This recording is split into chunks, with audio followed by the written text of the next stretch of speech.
Steve here from Advanced Global MSP Coaching. We're here to talk about the email processing and how to make sure that when an email is sent to support that email is added as a note into the ticket. At least I believe that's the question we're wrestling with. So I'm going to go up here. I'm going to go to the admin module. And you will see that the admin module is bookmarked by having this yellow star checked in the upper right-hand corner. Anytime you see a yellow star and you click it, or anytime you see a star and you click it and it turns yellow, that will add it to this list of bookmarks, and then you can get there in a single keystroke, just like I got to the admin module.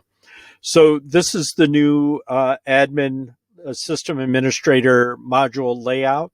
And the incoming email processor is under automation. And so we'll go down here to email notifications and surveys. And over here is the incoming email processing. So I'll click on that. So in the note, the one thing I mentioned is that the incoming email processing is activated. So that's this checkbox here, and connected to your support at email address. So we're going to go into edit, and you can see here that the email box name is info, and the email is info at this email address, info.sbuzzy.com, email Autotask.net. So if anybody sends an email to info@sbuzzy.com, it would come to this email address. These are some of the other settings that we have set up for it. The particular one you're asking about is how do I add an email that comes in as a note.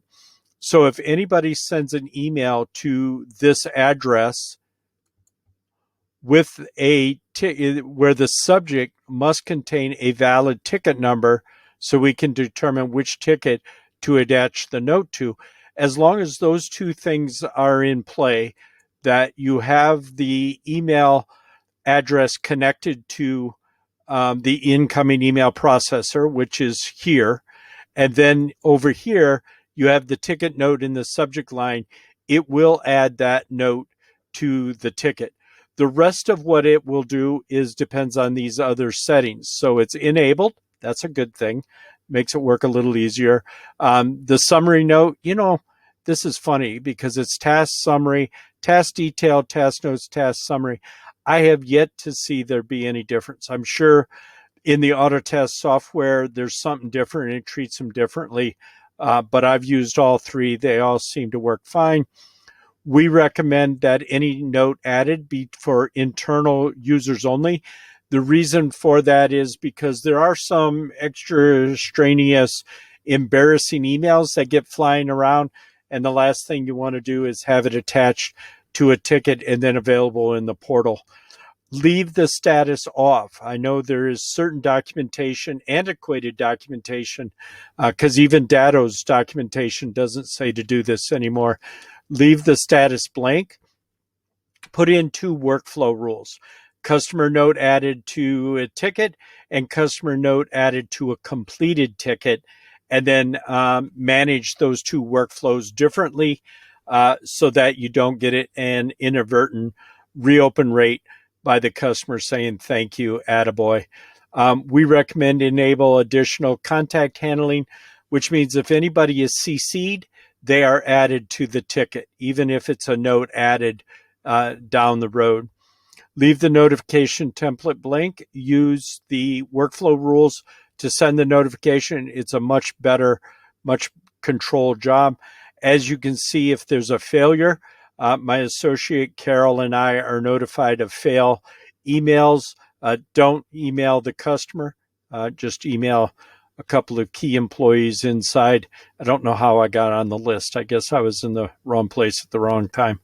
And then for success, again, don't notify anybody that a success note has been added. They should see it in the ticket. And, the other workflow rules will change the status to customer note added.